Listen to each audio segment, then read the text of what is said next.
Corona ಸೋಂಕಿನ ಭೀತಿಗೆ ಇಡೀ ದೇಶವೇ ಲಾಕ್ಡೌನ್ ಆಗಿದೆ. ಲಾಕ್ಡೌನ್ ಹಿನ್ನೆಲೆಯಲ್ಲಿ ಯಾರು ಮನೆಯಿಂದ ಆಚೆಗೆ ಬರುವಂತಿಲ್ಲ, ಹೋಗುವಂತಿಲ್ಲ. ಹೀಗಾಗಿ ಮಂಗಳೂರು ನಗರದ ಅಪಾರ್ಟ್ಮೆಂಟ್ಗಳಲ್ಲಿ ಕಟ್ಟುನಿಟ್ಟಾದ ಬಿಗಿ ನಿಯಮಾವಳಿಗಳನ್ನು ಅನುಸರಿಸಲಾಗ್ತಾ ಇದೆ.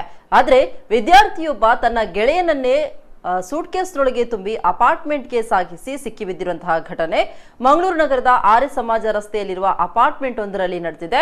ಆರ್ಯ ಸಮಾಜದ ವಸತಿ ಸಮುಚ್ಚಯದಲ್ಲಿ ವಿದ್ಯಾರ್ಥಿಯೊಬ್ಬ ಬಾಡಿಗೆಗೆ ವಾಸವಿದ್ದ. ಲಾಕ್ಡೌನ್ ಪರಿಣಾಮ ವಿದ್ಯಾರ್ಥಿ ಒಬ್ಬನೇ ಇರಬೇಕಾಗಿದ್ದರಿಂದ ಬೋರ್ ಆಗುತ್ತೆ. ತನ್ನ ಗೆಳೆಯನನ್ನ ಕರ್ಕೊಂಡು ಬರುವುದಾಗಿ ಅಪಾರ್ಟ್ಮೆಂಟ್ ಅಸೋಸಿಯೇಷನ್ ಬಳಿ ಮನವಿ ಮಾಡಿದ. ಆದರೆ ಅಸೋಸಿಯೇಷನ್ ಮಾತ್ರ ನಿಯಮದಂತೆ ನಿರಾಕರಣೆ ಮಾಡಿತು. ಆದರೆ ಯುವಕ ಮಾತ್ರ ಹೇಗಾದ್ರೂ ಮಾಡಿ ಗೆಳೆಯನನ್ನ ಕರ್ಕೊಂಡು ಬರ್ಬೇಕಂತ ತೀರ್ಮಾನಿಸಿದ್ದ. ಅವರು ಮಾಡಿದ ಉಪಾಯದಂತೆ ಗೆಳೆಯನನ್ನ ಸೂಟ್ಕೇಸ್ನಲ್ಲಿ ತುಂಬಿಸಿ ಕರೆತರುವ ಪ್ರಯತ್ನ ಮಾಡಿದ್ದಾನೆ. ಈ ಸಂದರ್ಭ ವಸತಿ ಸಮುಚ್ಚಯದ ವಾಚ್ಮೆನ್ಗೆ ಸಂಶಯ ಕಾಡಿದೆ.